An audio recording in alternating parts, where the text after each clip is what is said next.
Bismillahirrahmanirrahim. Ma'asyiral muslimin wal muslimat rahimani wa rahimakumullah.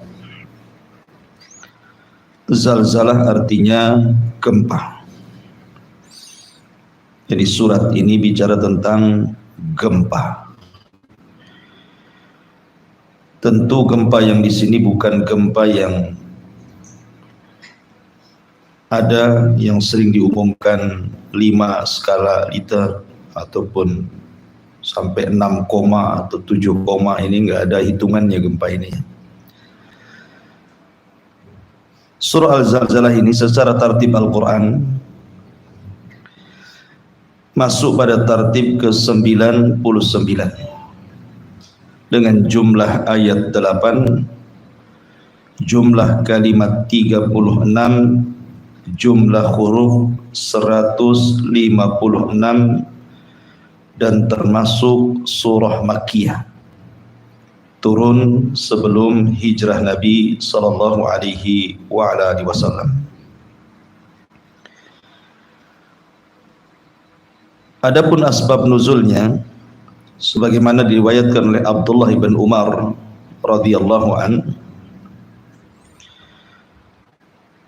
nazalat idza zulzilatil ardu zilzalaha.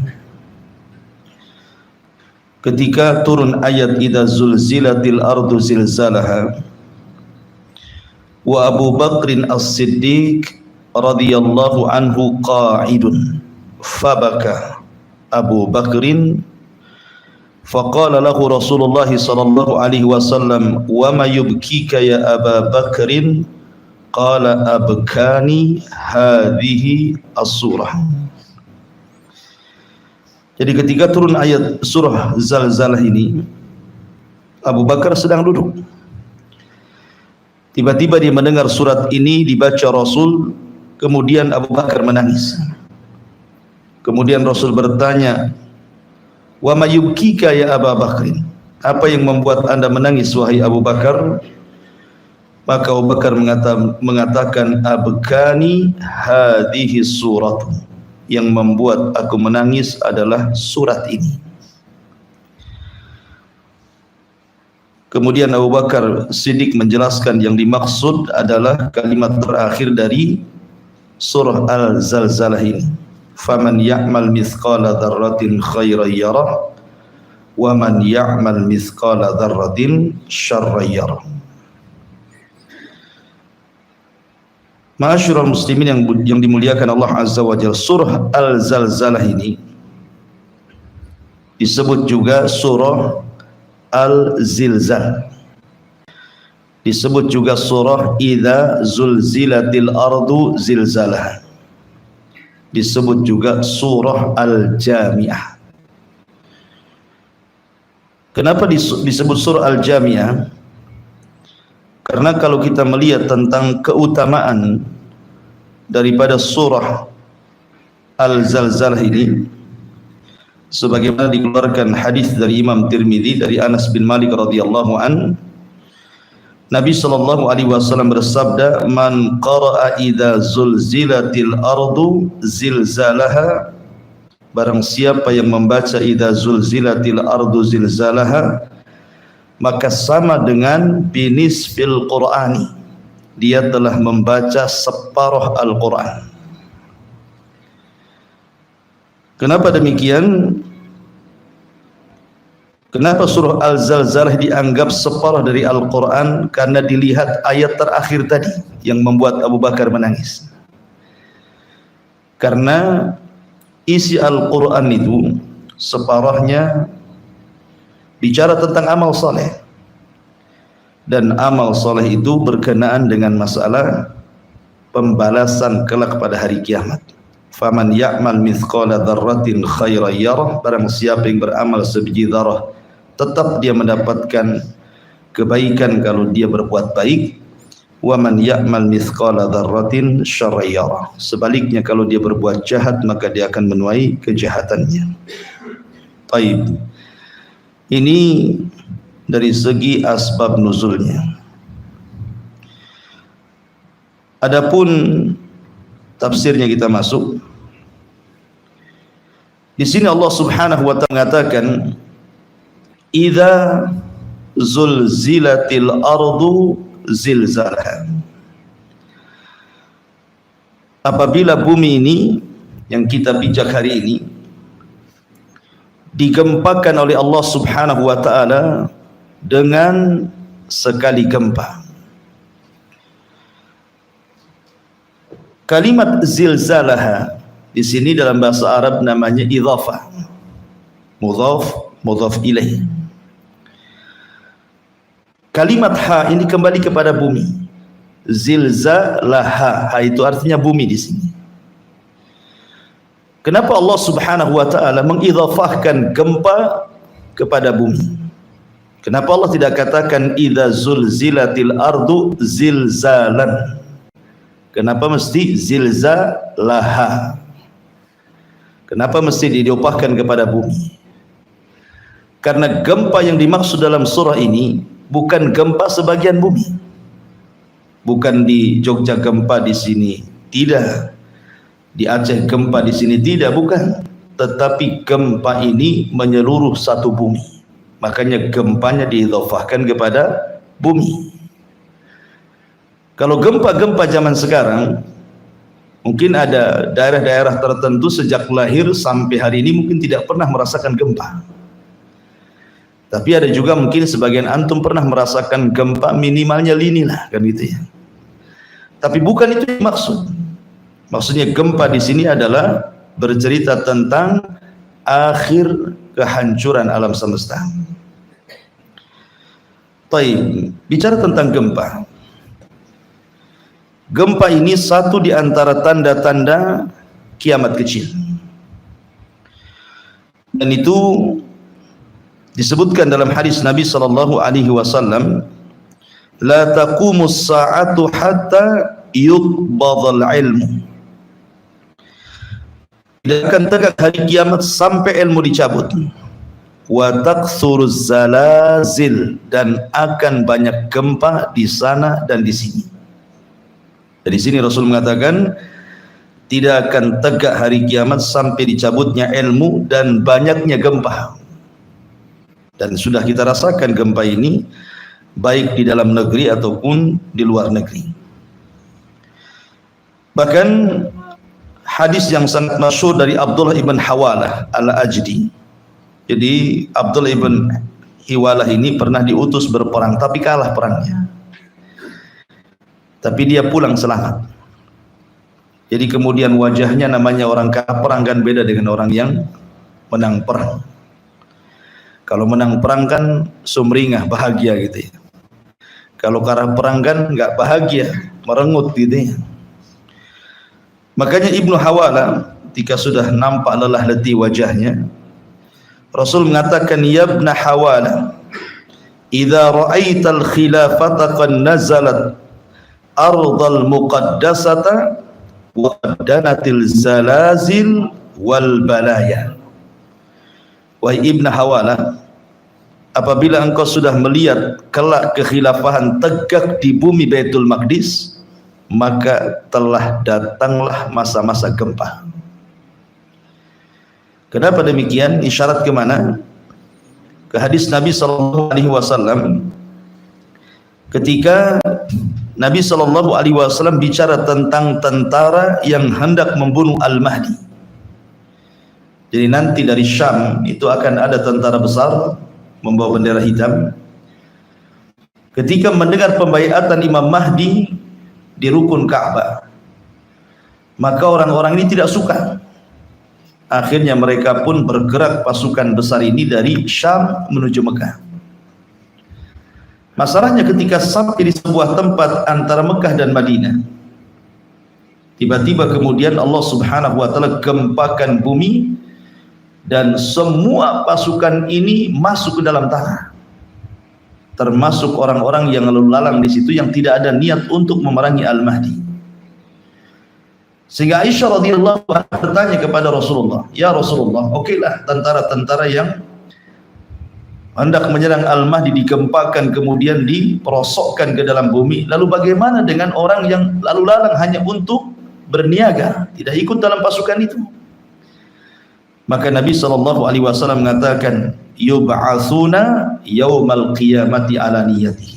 Mereka akan dibangkitkan pada hari kiamat sesuai dengan niat-niat mereka.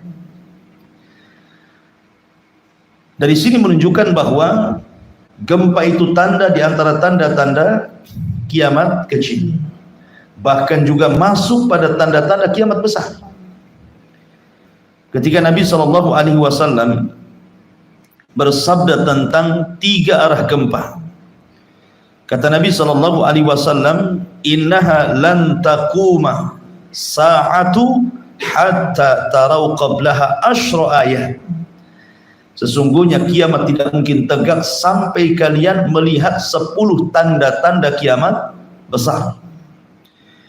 Kemudian Nabi SAW menyebutkan secara acak dukhan, kemudian dajjal, kemudian dabbatul ardh, kemudian tulu'us syamsi min maghribiha, kemudian nuzul Isa bin Maryam, kemudian Ya'juj wa Ma'juj, kemudian salah satu khusuf. Ini yang dimaksud salah satu khusuf di sini. Terjadi 3 gempa besar yang bukan merobohkan satu daerah, satu negara bisa dirobohkan. Pertama dari arah timur, kedua dari arah barat, dan yang terakhir di Jazirah Arab. Baru keluar api dari perut Adan menggiring manusia ke negeri Syam. Para ulama menggolongkan hadis ini 10 tanda-tanda sebelum terjadinya kiamat, maksudnya tanda-tanda alamat saatil kubra, tanda-tanda alamat kiamat besar. Jadi gempa ini masuk pada tanda-tanda alamat kiamat kecil dan juga masuk pada tanda-tanda kiamat besar. Ya. Ma'asyiral muslimin yang dimuliakan Allah Subhanahu wa taala. Dan gempa juga bukan menimpa umat sekarang saja. Sekarang sering kita mendengar pemberitaan sana gempa, sini gempa. Barusan saja di mana itu, NTT juga gempa gitu ya. Gempa ini juga berlaku kepada umat-umat sebelum Islam. Dan itu digambarkan dalam surah Al-Ankabut ayat 40. Allah mengatakan fakullan akhadna bi dzambihi faminhum man arsalna alaihi hasiban wa minhum man akhadhu sayhatu wa minhum man khasafna bihil arda wa minhum man aghraqna wa ma kana Allahu liyadlimahum walakin kanu anfusahum yadlimun. Maka semua akan dibalas karena dosa-dosa mereka. Di antara mereka ada yang dihujani batu seperti kaum Lut gitu ya. Di antara mereka ada yang kemudian mati karena teriakan Jibril, soihah, seperti kaum Samud gitu ya. Kemudian di antara mereka ada yang kami khasafna bihil ardh, gempakan bumi sehingga kemudian mereka terperosok ke dalam bumi seperti kisah Qarun gitu ya. Kemudian dan di antara mereka ada yang kami tenggelamkan seperti Fir'aun dan bala tentara, dan Allah tidak pernah mendolimi mereka. Merekalah yang melakukan kezaliman kepada diri mereka sendiri. Al-Ankabut ayat 40. Artinya bahwa gempa ini juga terjadi kepada umat sebelum kita, bahkan lebih dahsyat lagi. Karena di zaman dulu sebelum Islam, kalau Allah Subhanahu wa taala mengirim azab itu tidak akan disisakan satu jiwa pun kecuali dimusnahkan. Kecuali diselamatkan orang-orang yang beriman saja. Tetapi gempa-gempa di zaman sekarang atau azab-azab yang lainnya yang Allah Subhanahu wa taala turunkan, maka Allah Subhanahu wa taala tidak mengazab umat ini sebagaimana umat sebelumnya. Kenapa? Karena bentuk rahmat diutusnya Nabi. Wa ma arsalnaka illa rahmatan lil alamin. Salah satu bentuk rahmat Rasul diutus kepada orang kafir. Jadi orang kafir pun mendapatkan dari diutusnya Nabi. Bentuknya apa? Mereka tidak diazab seperti azab yang pernah ditimpakan kepada sebelum Islam. Karena dulu kalau kafir habis, nggak tersisa, gitu ya. Nggak ada ceritanya orang kafir hidup di zaman dulu. Kalau sudah Allah turunkan azab itu. Tetapi di zaman sekarang kan tidak, ya kan? Bahkan yang mati orang Islam pula kan. Baik. Tetapi yang dimaksud ayat ini idza zulzilatil ardu zilzalaha, ini bukan bicara tentang tanda-tanda kiamat kecil, bukan pula bicara tanda-tanda kiamat besar. tapi ini bicara soal kiamat. Ini sudah lastnya bumi gitu ya. Ini bicara tentang nihayatul alam, akhir daripada usia bumi dan langit. Ketika Allah mengatakan idza zulzilatil ardu zilzalaha, apabila Allah gempakan bumi ini sekali gempa. Kenapa demikian? Karena ketika Allah Subhanahu wa taala, lalu apa alasannya kemudian Allah Subhanahu wa taala menggempakan satu bumi itu? Tidak lain dan bukan karena kemurkaan. Makanya sering saya katakan, kalau Allah sudah murka, idza zulzilatil ardu zilzalaha, pasti bumi akan digempakan semuanya. Apabila Allah murka, wa idzal biharu fujirat, seluruh air lautan jadi api. Apabila Allah Subhanahu wa taala gempa, semua digelapkan, tidak ada siang, tidak ada malam. Karena Allah mengatakan wa jumi'asy syamsu wal qamar, Allah gabungkan matahari dan bulan dan Allah gelapkan cahayanya. Dan apabila Allah murka, bintang-bintang dijatuh-jatuhkan. Wa idzan nujumun tashaqqat. Dan apabila Allah Subhanahu wa taala murka, semua dihancurkan dan semua dimatikan. Mau malaikatnya, mau jinnya, mau manusianya, semua. Dan apabila Allah murka, Jahannam pun akan didatangkan. Waji'a bi jahannam yauma idzin. Hari itu Allah datangkan Jahannam ke hadapan manusia. Jadi terjadinya gempa alam semesta ini dikarenakan murkanya Allah. Makanya gempa ini tidak akan dirasakan bagi orang-orang yang beriman, tetapi hanya dirasakan orang-orang kafir saja. Karena bentuk kemarahan Allah pada hari kiamat. Karena sebelum dikiamatkan, Allah kirim angin yang sangat sepoi-sepoi dan sejuk, kemudian menyapa ketiak kaum muslimin dan mencabut arwah setiap orang yang beriman walaupun sebiji dzarah keimanannya. Sehingga ketika tidak tersisa orang-orang seperti ini, baru digempakan kepada orang-orang kafir. Itulah kiamat, nihayatul alam, akhir masa bumi dan langit. Ma'asyiral muslimin yang dimuliakan Allah Azza wa Jalla, ayat-ayat yang semakna dengan idza zulzilatil ardu ini banyak sekali. Seperti Allah Subhanahu wa taala mengatakan inna zalzalatasy syaa'ati syai'un 'adzim. Sesungguhnya gempa hari kiamat itu sesuatu yang sangat besar, menakutkan. Bahkan Allah juga mengatakan dalam surah Muzammil ayat 14, yauma tarjuful ardu wal jibalu wa kanatil jibalu katsiban mahila. Pada hari ketika bumi digempakan, maka gunung pun dihancurkan. Jadi efek gempa itu gunung dihancurkan. Sekarang Anda berjalan di bumi tidak merasakan gempa. Kenapa? Karena masih ada gunung yang menjadi pasak bumi. Tapi nanti pada hari kiamat ketika gunung-gunung dicabut, tidak ada pasak lagi. Apa yang terjadi? Disitulah terjadi gempa. Dan gunung itu subhanallah, ketika dicabut dari pasaknya, sampai-sampai Allah mengatakan marras sahab, seperti kapas yang terbang. Antum tahu sahab itu artinya awan. Lihat awan tuh, terbang ke sana kemari karena ringannya. Artinya gunung yang berat sebesar gitu loh, bisa terangkat ke langit, kemudian seperti kapas gitu ya. Kal ihnil manfush, seperti dalam surah Al-Qariyah itu, seperti kapas yang dihamburkan oleh angin gitu. Seperti itulah Allah Subhanahu wa taala memberikan gambaran gempa pada hari kiamat. Ma'asyiral muslimin yang dimuliakan Allah Azza wa Jalla, idza zulzilatil ardu zilzalaha. Kalimat zilzalaha, saya katakan dari awal bahwa ha ini idhafah kepada bumi. Artinya gempa ini menyeluruh, dan sekali lagi ini terjadi saat tiupan sangkakala Israfil ditiup. Jadi ketika Israfil meniupkan sangkakala pertama, disitulah terjadi gempa yang luar biasa.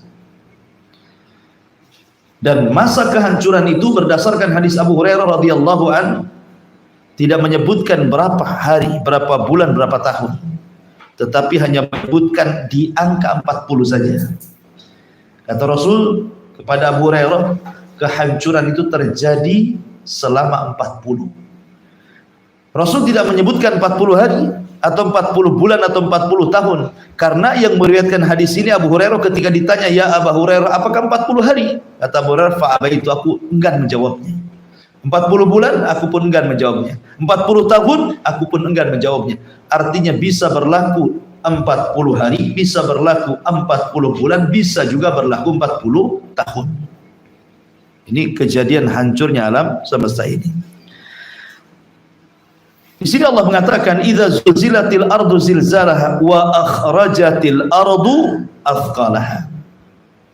Dan Allah keluarkan beban-beban isi bumi yang sangat berat. Ada dua penafsiran para ulama.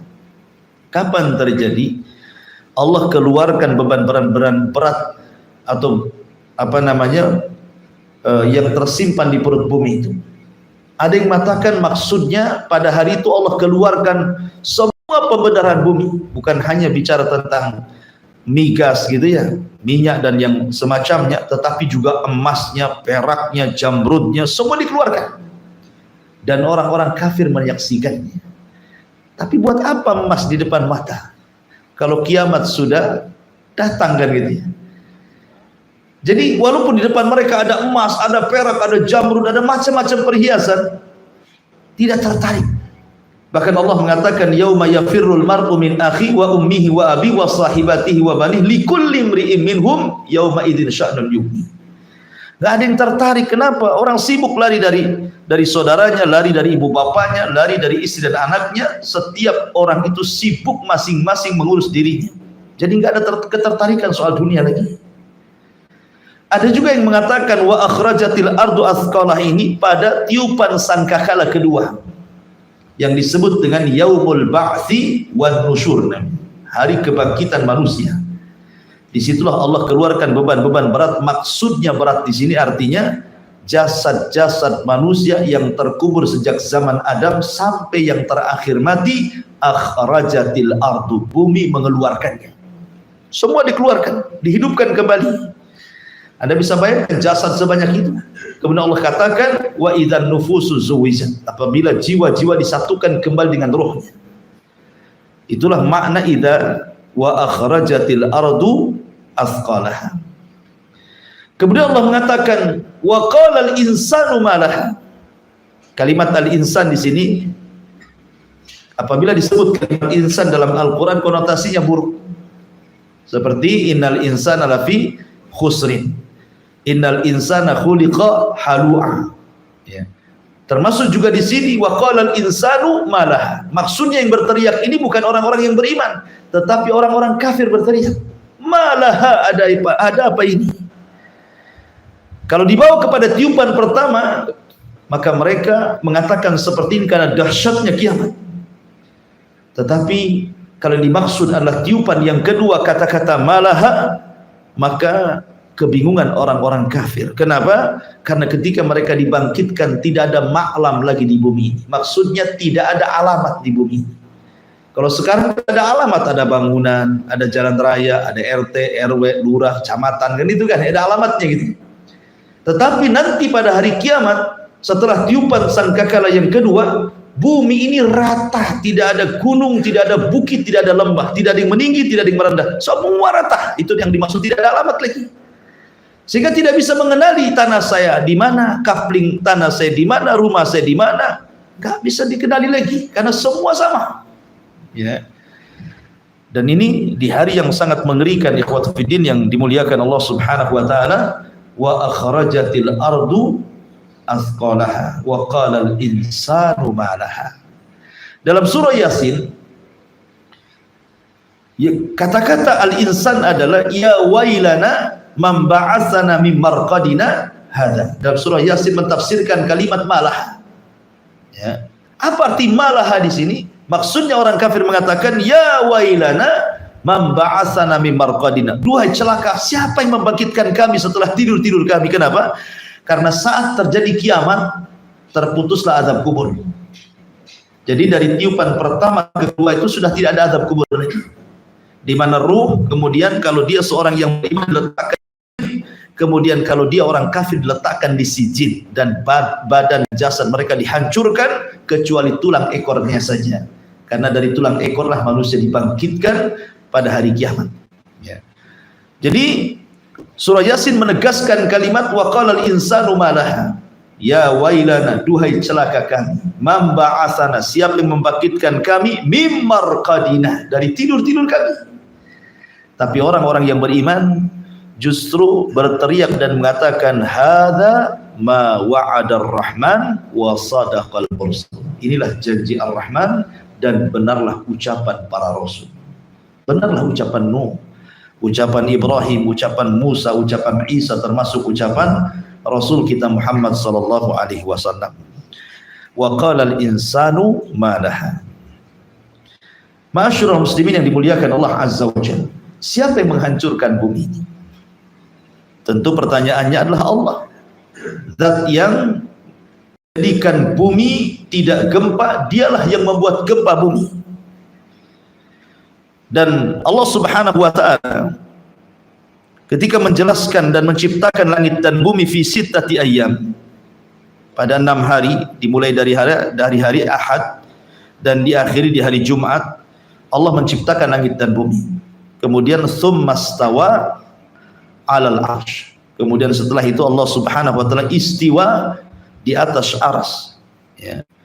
Kemudian Allah Subhanahu wa taala berfirman kepada langit dan bumi dan mengatakan i'tiya tau'an au karha, datanglah kepadaku wahai langit wahai bumi, suka atau tidak suka. Qalata ataina ta'in, maka bumi dan langit mengatakan maka atas perintah apapun yang kau perintah. Artinya kapanpun Allah Subhanahu wa taala memerintahkan langit untuk digulung, maka langit sudah siap. Ataupun Allah memerintahkan kepada bumi untuk gempa, maka kapanpun bumi sudah siap. Karena kedua makhluk ini tidak bermaksiat kepada Allah Azza wa Jalla, baik langit ataupun bumi. Ingat kisah Qarun. Ketika Qarun memfitnah Nabi Musa dengan seorang wanita pelacur. Jadi Qarun ini hasadnya luar biasa kepada Musa. Karena Bani Israel menghormati Nabi Musa, padahal dia tidak kaya. Sementara dia kekayaannya luar biasa, tetapi Bani Israel tidak menghargai dia. Sehingga hasadnya kepada Musa itu luar biasa. Jadi Allah Subhanahu wa taala ketika menceritakan tentang kisah Qarun, Qarun ini menyewa seorang pelacur untuk memfitnah Musa. Sini kamu, saya bayar sekian, nanti saya akan isukan kau berzina dengan Musa, kemudian kau hamil, biar orang tahu siapa sebenarnya Musa. Karena isu-isu soal perempuan kalau itu terkena kepada orang alim, itu langsung terjun payung, itu nggak ada lagi cerita dihormati orang, ya kan? Ingat kasus yang lagi viral itu ya, 21 di Rogol bahasanya gitu ya, sampai subhanallah dihujat satu Indonesia. Kalau lihat YouTube tuh komennya ndak ada yang positif, semua negatif. Kalau soal kehormatan itu, ya berat jadi ustadz itu. Ya. Ma'asyiral muslimin yang dimuliakan Allah Azza wa Jalla. Akhirnya ketika manusia berkumpul tuh, Qarun datang dengan wanita itu. Kemudian di hadapan Nabi Musa ngomong sama wanita ini, ngomong cepat ngomong, bahwa engkau telah berzinah dengan Musa dan kau hamil. Wanita ini ketika di hadapan manusia, di hadapannya Musa, di hadapannya Qarun, di depannya orang ramai, jadi wajah dia sekali-kali melihat Nabi Allah Musa, sekali-kali melihat Qarun. Sehingga dia tidak tega melihat Nabi Musa, apalagi wajah Musa ini memiliki karisma. Ketika dia hendak memfitnah Musa, dah jadi. Tidak mau dia, justru dia mengatakan sesungguhnya Qarun yang telah membayarku untuk mengatakan bahwa aku berzina dengan engkau hai Musa. Wah, orang-orang jadi ramai lah jadinya kan, karena wanita ini tidak mau masalahnya mengaku. Oh, Musa emosilah kan itu. Akhirnya Musa pun mula'ana, saling melaknat antara Qarun dan Musa. Tapi Qarun pun melaknat Nabi Musa. Macam mana dia melaknat nabinya? Laknatnya tidak akan diterima oleh Allah Subhanahu wa taala. Dari situlah maka Musa berdoa kepada Allah, dan Allah katakan kepada Musa, ya Musa perintahkan bumi, karena aku sudah perintahkan dia untuk menuruti kata-katamu. Dari situlah Musa alaihi salatu wassalam mengatakan, kepada bumi, ya arda ibla'i, kata Musa, wahai bumi telan orang ini. Ketika Musa ngomong begitu saja, langsung gempa bumi terbelah. Anehnya tidak langsung terperosok, termasuk rumah-rumahnya, gudang-gudang kekayaannya. Ketika Qarun masuk ke tanah, ketika sampai di pusar, tidak langsung amblas. Rumahnya juga sama, mengikuti segitu. Kenapa tidak langsung saja dimasukkan ke bumi? Supaya manusia melihat bagaimana Allah Subhanahu wa taala mengadab. Sebab kalau langsung terproses saja hilang Qarun kan, manusia tidak bisa melihat kan. Jadi manusia biar melihat bagaimana azab Allah kepada Qarun. Banyak orang yang hendak menolong Qarun tetapi tidak bisa mendekat karena buminya kemudian malah mengejar orang yang menolongnya. Jadi takut orang-orang sehingga melihat dari kejauhan saja. Sampai akhirnya hari pertama dijepit bumi, hari kedua belesak lagi ke bumi, hari ketiga hilang seorang-orangnya, sak rumah-rumahnya, sak gudang-gudangnya. Allah katakan wa khasafna bihi wa bidarihil ardh, akan Qarun dan seluruh kekayaannya kan. Artinya bahwa bumi taat kepada Allah kan, karena dia mengatakan wahai Musa perintahkan bumi, karena dia sudah kusuruh taat kepadamu. Jadi ketika Allah Subhanahu wa taala menghancurkan bumi ini, ya karena bumi tidak maksiat kepada Allah. Kata bumi hancur, maka bumi akan menghancurkan dirinya. Itulah idza zulzilatil ardu zilzalaha. Wa qala al-insanu ma laha yawma idzin tuhadditsu akhbaraha. Ma'asyiral muslimin yang dimuliakan Allah Azza wa Jalla. Apa yang dimaksud yauma idzin tuhadditsu akhbaraha? Pada hari itu bumi menghabarkan beritanya. Di sini Allah Subhanahu wa taala hendak bicara tentang syuhud yaumal qiyamah. Bahwa nanti pada hari kiamat semua manusia tidak akan mengelak. Di bumi ikhwan, kalau orang berbuat jahat kemudian dilaporkan ke pengadilan, bisa saja dia mengelak. Dia bayar pengacara supaya bersilat lidah pengacaranya, akhirnya yang salah jadi benar. Minimalnya hukuman yang berat jadi ringan, yang lama jadi sebentar kan itu ya. Ya di dunia Anda bisa bayar lawyer, bisa bayar pengacara yang mahal, yang kondang, yang ahli bicara gitu ya. Tapi di akhirat tidak, karena saksinya bukan manusia. Saksinya macam-macam, bukan hanya manusia saja. Tentu yang pertama kali saksi yang paling besar bukan hanya bumi, tetapi Allah. Allah akan jadi saksi bagi kita. Dan kalau Allah Subhanahu wa taala sudah jadi saksi bagi kita, sebenarnya tidak berhajat lagi kepada saksi yang lain kan. Kalau sudah Allah yang menjadi saksi lah, apalagi berhajat dari makhluknya. Tetapi Allah Subhanahu wa taala ingin menguatkan saksi-saksinya, bukan hanya dia saja. Sebenarnya kalau dia jadi saksi sudah cukup. Ya. Tetapi para nabi akan menjadi saksi. Termasuk Nabi kita Muhammad sallallahu alaihi wasallam akan menjadi saksi. Fa kaifa idza ji'na min kulli ummatin bisyahid wa ji'na bika ala haula'i syahida. Ketika Rasul memanggil Abdullah bin Mas'ud radhiyallahu anhu, katakan Abdullah bin Mas'ud ini kan salah satu katib wahyu, penulis wahyu Nabi.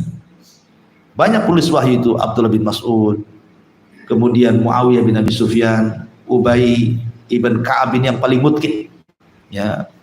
Ubay bin Ka'ab sampai-sampai ketika Rasul lupa baca surat dalam sholat, kemudian sahabat bertanya Rasul, apakah surat itu sudah dimansuh, artinya kenapa nggak dibaca, ataukah Anda lupa? Kata Rasul, saya tidak lupa dan ayat itu tidak dimansuh, tidak dihapus. Maka sahabat mengatakan tidak, Anda lupa. Maka ketika banyak para sahabat yang kemudian membenarkan kata-kata sahabat ini, yang dipanggil siapa? Aina Ubay? Di mana Ubay bin Ka'ab? Kata Rasul. Kenapa? Karena dia yang paling mungkin hafalan Qurannya. Betul nggak tadi saya lupa baca Quran katanya? Kata Ubay, iya wahai Rasul. Tetapi ingat bahwa lupanya Nabi Shallallahu Alaihi Wasallam bukan karena Nabi pelupa, tidak. Lupanya Nabi Shallallahu Alaihi Wasallam membuat sebuah syariat. Jikalau seorang imam lupa baca, bagaimana caranya menegurnya? Kalau Rasul tidak pernah lupa dalam sholatnya, susah pula nanti kalau imam lupa kan? Karena ada contohnya. Ya. Karena Nabi Shallallahu Alaihi Wasallam itu tidak pernah lupa. Makanya Allah mengatakan sanuqri'uka fala tansa. Fala tansa di sini la bukan la tapi lan maknanya. Kalau mau diganti sanukriuka fala, la di sini lan artinya. Lan tansa dengan la tansa beda. Kalau la itu jangan lupa, tapi lan tidak lupa gitu maksudnya. Karena ketika Jibril membacakan ayat apabila memberikan wahyu kepada Rasul, maka Rasul itu saking takut lupa, kalau Jibril membaca dia ikut baca. Qul huwallahu ahad, kata Rasul, qul huwallahu ahad. Allahu samad, kata Jibril. Rasul mengatakan qul huwallahu. Kata Jibril, tidak perlu kau ikut-ikut katanya kan. Kenapa? Biar dengarkan saja, saya yang baca. Nanti Allah akan letakkan hafal di dadamu. Makanya Allah mengatakan la tuharrik bihi lisanaka lita'jala bi. Enggak perlu kau tergesa-gesa, dengarkan saja. Ya. Nanti Allah simpan. Inna jama'na gimana dalam Quran itu? La tuharrik bi lisanaka lita'jala bi. Inna alaina jam'ahu wa Qur'ana. Kami kumpulkan nanti Quran di dadamu.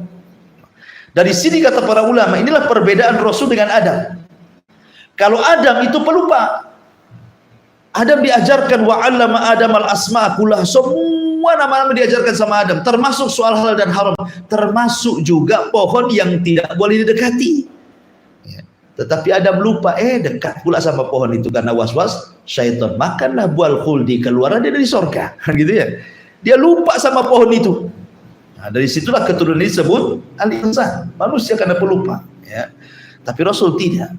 Kalaupun seandainya ada ayat yang tidak lupa dibaca Rasul, boleh jadi ayat itu dimansukh, manansakh min ayatin aw nunsiha na'ti bi khairi minha aw mithliha, ataupun memang lupa karena sebuah syariat untuk nanti dijadikan percontohan kepada umatnya. Antara dua saja. Tapi Rasul tidak pernah lupa. Rasul itu kuat hafalannya. Ya. Ma'asyiral muslimin yang dimuliakan Allah Subhanahu wa taala. Jadi yang jadi saksi adalah Allah, para nabi, termasuk Nabi sallallahu alaihi wasallam. Ketika Abdullah bin Mas'ud yang mengatakan, wahai Abdullah bin Mas'ud, bacakan kepadaku. Abdullah bin Mas'ud, Rasul, Quran itu turun kepadamu, apa yang pula aku baca gitu ya. Tapi dari sini faedahnya, terkadang orang mendengar lebih tergerak hatinya dibandingkan membaca kan gitu. Terkadang ada orang mendengar Quran bisa nangis, bisa tobat gitu ya. Kalau baca sendiri kadang nggak ada pengaruhnya kadang-kadang. Ya mungkin merasa suaranya grebek nggak jelas mungkin ya. Kalau yang baca ini suaranya sudah surem, kalau antum serem. Bukan surem, serem antum. Intinya bahwa ketika Rasul meminta dibacakan, Abdullah bin Mas'ud padahal enggak mau, tetapi akhirnya dia pun membacakan surah Nisa sampai kepada ayat ini. Fa kaifa idza ji'na min kulli ummatin bisyahid wa ji'na bika ala haula'i syahida. Kata Rasul, cukup. Kata Abdullah bin Mas'ud, aku melihat air mata keluar dari kedua mata Rasul membasahi janggutnya. Fa kaifa idza ji'na, bagaimana kalau seandainya kami datangkan pada tiap-tiap umat ini saksi dari kalangan para nabi, dan engkau wahai Muhammad jadi saksi mereka. Jadi begini, nabi dijadikan saksi bagi umatnya, tetapi Rasul dijadikan saksi bagi nabinya. Karena nanti setiap nabi itu akan datangkan di hadapan umatnya, kemudian Allah akan mengatakan kepada umatnya, betulkah nabimu sudah menyampaikan risalahnya? Contohnya Nuh. Hei Nuh, kamu sini, kumpulkan umatnya Nuh. Maka Allah akan mengatakan kepada umatnya Nuh, hei umat Nuh, betul enggak Nuh sudah menyampaikan risalah kepada kalian? Maka umatnya yang kafir mengatakan berdusta, tidak pernah katanya. Maka Allah mengatakan, ya Nuh, lihat, kau belum pernah menyampaikan risalahku kepada mereka. Buktinya mereka mengatakan tidak pernah. Ada enggak saksi yang membuktikan bahwa engkau menyampaikan risalahnya? Kata Nuh, ada. Dipanggillah Nabi SAW. Bayangkan jarak Nuh kepada Nabi ini gak ketemu. Maka Allah mengatakan, ya Muhammad, kau mau jadi saksi Nuh SAW? Ya. Bagaimana engkau bersaksi sementara hidupmu dengan zaman Nabi Nuh itu berbeda jauh? Kau tidak hadir di situ. Maka Rasul mengatakan, ya walaupun aku tidak hadir di zaman itu, tetapi yang mengatakan Nuh sudah menyampaikan risalah kepada umatnya adalah dirimu. Kemudian Rasul membacakan Al-Quran. Quran yang menghabarkan bahwa Nuh sudah menyampaikan risalah. Itulah makna daripada wajibna bika ala haula syahida. Ya. Kemudian juga di antara saksi selain itu adalah orang-orang para ulama, orang-orang saleh termasuk para syuhada. Dan itu disebutkan dalam Al-Quran, wa kadzalika ja'alnakum ummatan wasata litakunu syuhada 'alan nas. Begitulah kami jadikan kalian umat pertengahan agar kalian jadi saksi. Siapa? Orang-orang saleh. Orang-orang yang beriman akan jadi saksi juga. Termasuk juga para malaikat. Para malaikat akan menjadi saksi bagi manusia, termasuk juga bumi yang sedang kita bicarakan di sini. Ya, Allah mengatakan, idza zulzilatil ardu zilzalaha wa akhrajatil ardu athqalaha wa qala al insanu ma laha yauma idzin tuhadditsu akhbaraha. Pada hari itu bumi menghabarkan berita semua orang yang di atasnya. Ya Rabb, detik ini, jam ini, hari ini, tanggal sekian, bulan sekian, tahun sekian, si fulan maksiat di tempat ini. Disebutkan satu-satu sama bumi itu. Miliaran manusia itu disebutkan satu-satu, dibayangkan. Anda bisa mengelak kemana? Oh, kita ini menginjak bumi. Ya. Kalau siapa yang menginjak bumi, pasti bumi akan bersaksi tentang perbuatan kita. Dan ketika itu manusia tidak akan lari, tidak mungkin berdusta, karena saksinya langsung bumi. Yauma idzin tuhadditsu akhbaraha. Termasuk juga zaman waktu akan jadi saksi. Termasuk Al-Quran akan jadi saksi. Termasuk juga yang akan menjadi saksi adalah anggota badan kita sendiri. Kulit ini akan bersaksi untuk kita sendiri. Sampai-sampai Allah Subhanahu wa taala mengatakan di dalam Al-Qur'anul Karim, di mana Allah Subhanahu wa taala membicarakan soal kulit ini, wa qalu li juludihim lima syahidtum alaina. Jadi badan ini berkata sama kulit, kulit, kenapa kau bersaksi untuk badanmu sendiri, gitu maksudnya.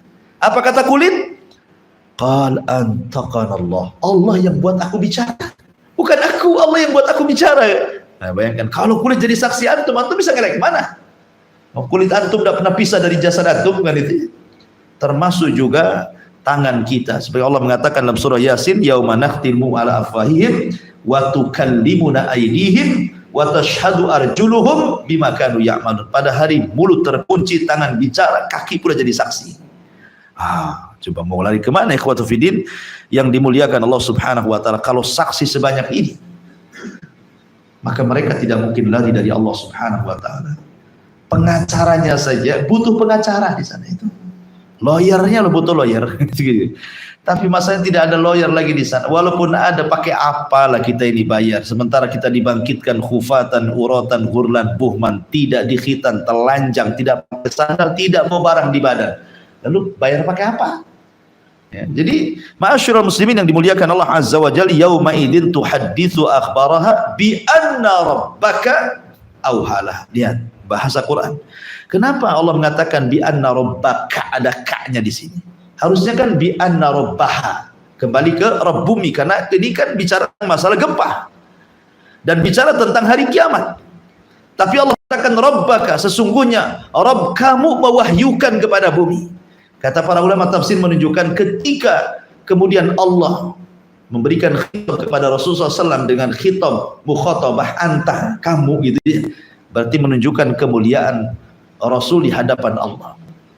Allah tidak menasabkan kepada dirinya, tapi Allah katakan fa inna rabbaka, sungguhnya Rabbmu wahai Muhammad. Rabbmu wahai Muhammad sudah mewahyukan kepada bumi untuk bicara. Jadi Allah memuliakan Nabi sallallahu alaihi wa ala alihi wasallam. Ma'asyiral muslimin yang dimuliakan Allah Subhanahu wa taala. Kemudian Allah Subhanahu wa taala katakan, yauma idzin yasdurun nasu ashtatan liyuraw a'malahum. Pada hari itu manusia akan bangkit dengan berbagai macam bentuk. Ashtat, ya. Karena Rasul yang mengatakan siapa yang ketika mati bunuh diri karena minum racun, maka akan dibangkitkan seperti itu. Siapa yang bunuh diri gantung diri, maka akan dibangkitkan seperti itu. Siapa yang bunuh diri dengan anggaplah terjun dari jembatan Barelang, maka akan dibangkitkan seperti itu. Jadi manusia itu dibangkitkan sesuai dengan matinya. Maka berdoalah supaya kita mati husnul khatimah. Kalau kita meninggal dalam posisi sholat, dibangkitkan seperti itu, lagi sholat. Kan enak tuh, nampak gitu kan, dibangkitkan lagi sedekah, dibangkitkan lagi puasa, dibangkitkan lagi sholat. Oh, itu kan asar amal namanya ya, pengaruh amal kita sampai ke akhirat gitu. Tapi kok dibangkitkan lagi maksiat, naudzubillah ya. Ma'asyiral muslimin, kemudian Allah mengatakan faman ya'mal mithqala dzarratin khairan yarah. Amalan di dunia Kan tidak tahu. Apakah antum ketika sholat antum tahu sholat antum diterima? Kan tidak tahu. Ketika antum puasa, tahu antum puasa antum diterima? Nggak tahu.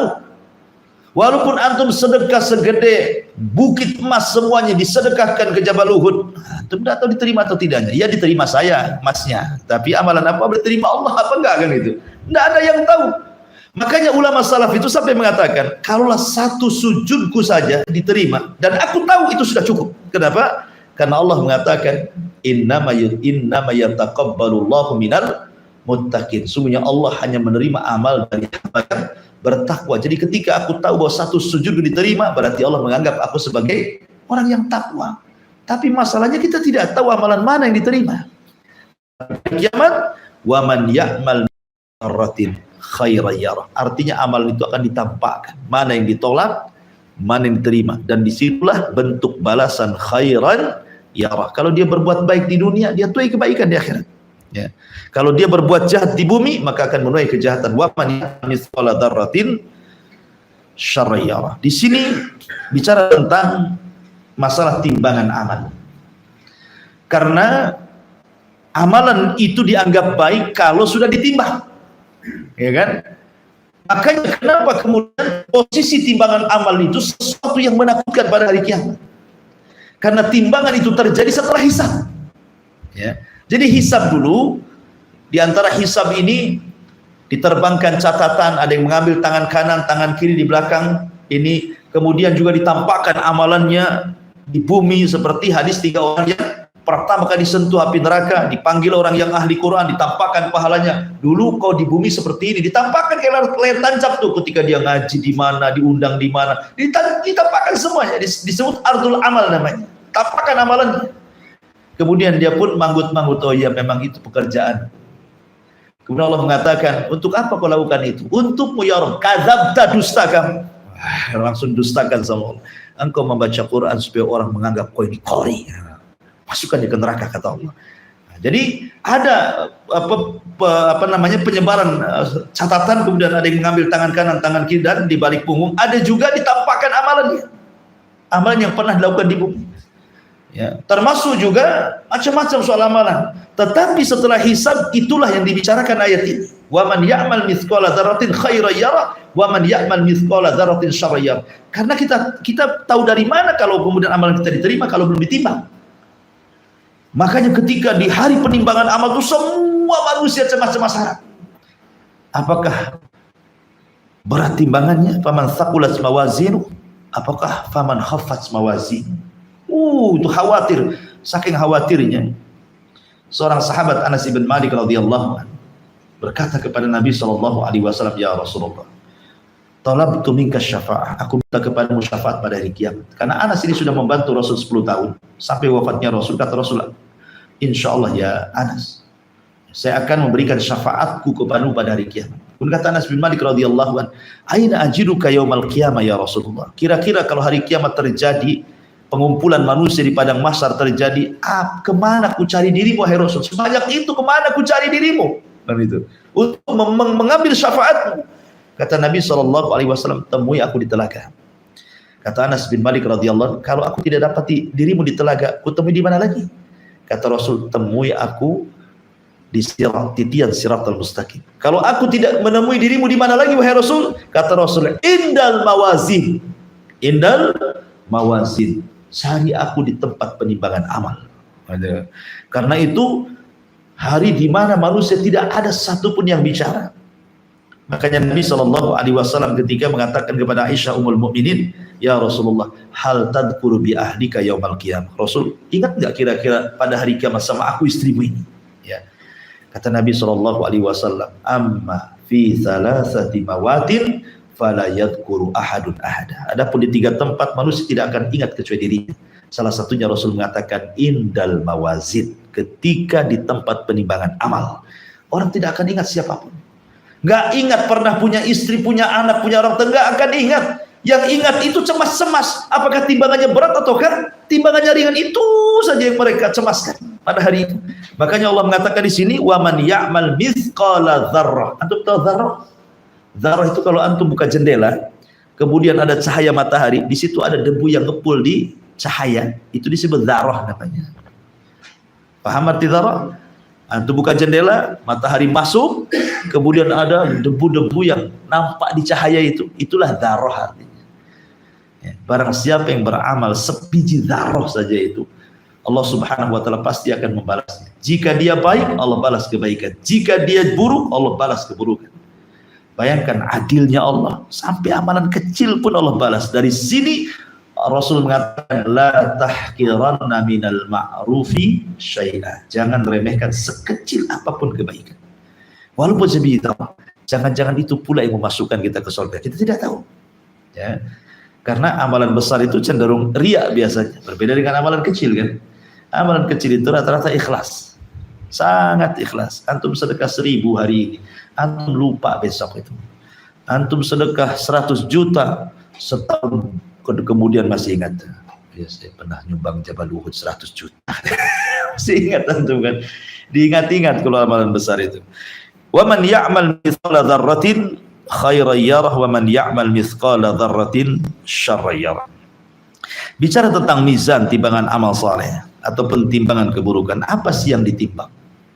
Apa yang ditimbang? Sebelum itu, dalil-dalil tentang masalah ini banyak dalam Al-Quran. Seperti Allah Subhanahu wa taala mengatakan wa nada'ul mawazinal qist, dan kami tancapkan timbangan-timbangan keadilan. Kemudian juga Allah mengatakan wal waznu yauma idil haq, dan timbangan pada hari kiamat itu kebenaran adanya. Kemudian juga Nabi SAW ketika bicara tentang kedua betis Abdullah bin Mas'ud. Jadi Abdullah bin Mas'ud itu kan kurus sekali. Naik dia ke pohon kurma, datang angin, jubahnya tersingkap, betisnya kurus seolah-olah daging melipat kulit saja. Daging melipat tulang, saking kurusnya. Sahabat nengok, tertawalah sahabat nih. Oh, rupanya betisnya kecil katanya. Rasul datang marah, la tasubbu saqaihi Abdullah bin Mas'ud. Jangan kau celah dua betisnya Abdullah bin Mas'ud, kata Rasul. Sebab kalau dua betis itu ditimbang dan satunya gunung Uhud, masih berat dua betisnya dibandingkan gunung Uhud itu katanya. Menunjukkan bahwa di sini ada timbangan, ya kan? Rasul menetapkan adanya timbangan. Termasuk juga hadis yang ma'ruf lah, kalimatani khafifatani ala lisani thaqilatani fil mizani habibatani ala rahman subhanallah bihamdihi subhanallahil azim. Dua kalimat ringan di lisan tapi berat dalam timbangan. Dicintai Ar-Rahman subhanallah bihamdihi subhanallahil azim. Ini juga dalil tentang adanya timbangan, ya. Lalu apa yang ditimbang? Sebagian para ulama mengatakan yang ditimbang adalah innal ladzi yuzan fi dzalikal yaum al-a'mal nafsuha wa annaha tujsamu wa tudau fil mizan. Jadi pada hari itu yang ditimbang adalah amalannya, dan amalan itu akan dibentuk dengan bentuk yang sangat indah dulu, dijasadkan dulu amalannya itu. Kalau amalan di dunia kan susah mau membentuk jasad gitu ya. Namanya seseorang ikhlas, menggambarkan ikhlas seperti apa kan enggak tahu, ya kan? Ikhlas itu seperti apa? Bulatkah, lonjongkah, segitiga kah? Enggak tahu kita membayangkan ikhlas seperti apa kan? Ikhlas amalan hati, ya. Tapi nanti di akhirat nih, amalan-amalan yang tidak bisa dibentuk di dunia Allah bentuk tuh, dijasadkan kemudian ditimbang. Itu maksudnya. Sebab kalau tidak ada jasadnya cuma bertimbang kan? Harus dijasadkan dulu. Ya, amal solehnya dijasadkan, ikhlasnya dijasadkan dulu, kemudian takutnya dijasadkan dulu, harapnya dijasadkan dulu, cinta kepada dijasadkan dulu. Pokoknya amal-amal hati akan jadi jasad semuanya, baru ditimbang. Nah, gitu maksudnya. Ini sebagaimana Imam Al-Bukhari rahimahullahu taala ketika beliau membuat bab wa nadha'ul mawazinal qistal liyaumil qiyamah, surah Al-Anbiya 43, kata Imam Bukhari annal a'mal bani Adam wa qaulahum yuzan, sesungguhnya amal-amal bani Adam dan perkataan mereka akan ditimbang. Kemudian juga ulama mengatakan tujsad wa tuzan, dijadikan jasad dulu baru ditimbang, gitu ya. Jadi yang ditimbang ini kata para ulama ada 3. Pertama jasad, amal kita, badan kita. Kedua catatan kita. Kemudian yang ketiga amal kita. Amal, catatan, badan, tiga-tiganya ditimbang pada hari kiamat, ya. Maka wa man ya'mal mithqala dzarratin khairan yarah wa man ya'mal mithqala dzarratin syarran yarah. Lalu apa hikmahnya? Kenapa ada timbangan? Pertama, hikmah ada timbangan itu. Pertama, zuhuru athari asma'illah wa sifati. Tampaknya pengaruh nama-nama Allah dan sifat-sifatnya. Apa nama-nama Allah, sifat-sifatnya? Allah itu alim, maha mengetahui. Antum mau maksiat di mana saja, Allah tahu. Kan itu ya? Allah itu maha tahu. Sehingga sekecil apapun maksiat yang manusia tidak tahu, tapi Allah tahu, tetap kena timbangan. Dan sifat alim adalah sifat Allah, nama Allah. Ya. Kemudian yang kedua, bayanu qudratihi ala hisabi khalqihi. Bahwa ini kekuasaan Allah, kesanggupan Allah menghisab semua makhluknya. Bayangkan makhluk itu banyak, dari Adam sampai orang yang terakhir mati, dari jin yang pertama sampai jin yang terakhir gitu ya. Berapa banyak itu, tapi Allah qadir, mampu menghisab semuanya. Kemudian dan menimbang semuanya. Kemudian yang ketiga, idhar annahu la tasawa bainal muhsin wal musi. Ingat bahwa dengan beriman kepada mizan Allah hendak membedakan mana orang baik, mana orang jahat. Dengan apa? Dengan timbangan tadi. Kalau orang baik, berat dia. Karena timbangan di akhirat itu ke atas, bukan ke bawah. Ya, kalau timbangan dunia kan ke bawah, makin berat makin ke bawah kan. Kalau timbangan ke akhirat itu kalau berat ke atas dia, kalau kan ke bawah. Ya, kenapa? Karena surga itu darajat. Naik, makin tinggi makin mulia, makin tinggi makin indah. Neraka makin bawah makin jelek, makin menakutkan, makin jahat. Gitu dia. Jadi timbangannya melesat ke atas. Tosat bihinna la ilaha illallah. Sebagaimana Misbah Tokoh. Ketika orang didatangkan 99 sijilat catatannya, kemudian dibacakan satu catatan, rupanya keburukannya sejauh mata memandang. Dia pun kemudian down, langsung putus asa. Tidak mungkin saya masuk surga, pasti aku masuk neraka. Kata Allah, tidak. Kau punya satu amalan yang bisa mengalahkan semuanya. Dikeluarkan kartu sakti, ditimbang rupanya, langsung melesat ke atas. Tosat bihinna la ilaha illallah. Rupanya dia punya la ilaha illallah. Semua ringan, la ilaha illallah berat, langsung naik ke atas gitu kan. Tauhid artinya ya. Baik, kemudian juga yang keempat, farhatul mu'min wa haznul kafir. Dengan adanya timbangan biar orang yang beriman senang dan sedihnya bagi orang kafir. Di dunia orang kafir mentertawakan kita, tapi di akhirat kita yang mentertawakan orang kafir. Kemudian yang nomor 5, iqamatil mawazin. Fiha iqamatul hujjah. Dengan ditegakkan timbangan-timbangan itu untuk ditegakkan hujjah. Hujjah kita di hadapan Allah Subhanahu wa taala. Dan ini juga menunjukkan keadilan Allah. Ya, keadilan Allah Subhanahu wa taala. Lalu apa yang bisa meringankan amalan kita di bumi? Sehingga meringankan timbangan kita di akhirat dan tidak memberatkan. Pertama, riya. Riya ini bisa meringankan timbangan. Kita kan butuh berat timbangan gitu ya. Lalu apa yang bisa meringankan timbangan? Pertama, riya. Karena Rasul mengatakan, inna akhwafa ma akhafu alaikum asyirkul asghar. Qalu wa masyirkul asghar? Qala ya Rasulullah. Qala riya. Yaqulullahu lahum yawmal qiyamah idza juziyan nasu bi a'malihim idhabu ila alladhina kuntum turauna fid dunya ila akhiril hadis. Di sini Rasul mengatakan sesuatu yang paling aku takutkan menimpa kalian syirik kecil. Mereka mengatakan, apa itu syirik kecil Rasul? Kata Rasul, riya. Kemudian Allah berfirman kepada mereka orang-orang yang riya pada hari kiamat, apabila manusia sedang ditimbang amalnya, tengoklah, minta bantuan kepada orang atau manusia-manusia yang kau riyai itu, bisa nggak nolong kamu? Nah, gitu ya. Ya, jadi yang pertama adalah riya. Itu bisa meringankan timbangan. Yang kedua, intihakul hurumat, dan ini yang sering terjadi, merobek kehormatan diri. Di depan manusia kayaknya soleh, baik, bagus, pakai jubah, pakai gamis, pakai tasbih kemana-mana, kayak alim, kayak ulama. Rupanya ketika bersendirian maksiat pula kepada Allah. Ambil handphone, buka-buka, gak jelas yang dibuka gitu kan. Maksiatlah di tengah-tengah ketika orang tidak tahu. Ya, manusia tidak tahu, Allah tahu. Justru ini penyakit yang paling bahaya, kata Rasulullah. Nanti pada hari kiamat akan didatangkan umat yang mau pahala besar seperti gunung Tihamah, tapi dihancurkan pahala itu gara-gara apa? Maksiat yang tidak diketahui manusia. Karena dia merobek kehormatan sendiri di hadapan Allah Subhanahu wa taala. Ngeri kan? Jangan bermaksiat ketika di hadapan manusia sok baik, ketika tidak ada manusia, orang yang paling jahat pula terhadap dirinya sendiri. Dan itu yang banyak di hari ini sekarang kan. Nah, makanya antum kalau punya anak bawa handphone kemudian gubrak ke kamar, kemudian ditutup, dikunci, hati-hati itu. Ya kan? Pasti sedang apa dan apa ya dengan handphonenya gitu. Taib. Kemudian juga yang bisa meringankan amalannya adalah seseorang yang bermaksiat kepada Allah Azza wa Jal secara umum. Kemudian adapun secara khusus disebutkan dalam hadis Aisyah radhiyallahu anha tentang orang-orang yang muflis pada hari kiamat. Atau orang muflis, orang yang bangkrut. Maksudnya begini, di sisi lain dia membawa pahala sholat, pahala zakat, pahala macam-macam, dia bawa pahala berat, seolah-olah memberatkan timbangan.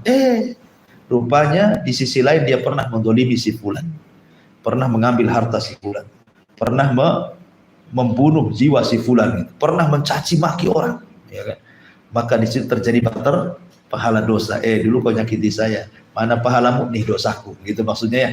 Akhirnya bangkrut. Orang bangkrut tuh kalau usaha modal habis, hutang numpuk, itulah orang bangkrut namanya ya. Sama juga. Sekarang pahalanya dikasihkan ke orang, ibarat modalnya kita hilang gitu ya. Kemudian hutangnya banyak. Kenapa? Karena dia mengambil dosa orang ditimpakan ke kita. Itulah bangkrut namanya. Nah, ini orang-orang bangkrut pada kiamat, mereka akan ringan timbangannya, dan mereka secara umum adalah orang-orang yang melakukan kezaliman. Karena dosa zalim beda dengan dosa kepada Allah atau kepada diri sendiri. Dan makanya Umar bin Khattab sebagai penutup mengatakan, hasibu anfusakum qabla an tuhasabu wazinu anfusakum qabla an tuzanu fa innahu alaikum fil hisabi ghadan antus tuhasibu anfusakumul ya wa tazinul lil ardil akbar yawma idzin tu'raduna la minkum khafiyah. Apa kata Umar bin Khattab radhiyallahu an? Hisablah diri sebelum kalian dihisab. Timbanglah amalan-amalan kalian di dunia sebelum kalian ditimbang amalan kalian di akhirat. Karena sesungguhnya yang paling ringan di antara kalian, fa innahu ahwan alaikum fil hisabi ghadan, maka sungguhnya paling berat itu nanti hisab bagi kalian setelah kematian. Oleh karena itu maka hisablah diri kalian hari ini, timbanglah amal-amal kalian hari ini sebelum datang hari yang sangat besar di mana amalan akan ditampakkan dan tidak ada yang samar bagi Allah Subhanahu wa taala terhadap diri kalian. Hadis ini disahihkan oleh Syekh qala al-Albani hada athar. Jadi Syekh Albani mengatakan ini adalah perkataan Umar Ibn al-Khattab radhiyallahu anhu. Nasihat yang baik kepada kita agar kita menghisab diri di dunia sebelum Allah menghisab kita di akhirat. Wallahu alam, ini diantara tafsir singkat daripada surah Al-Zalzalah.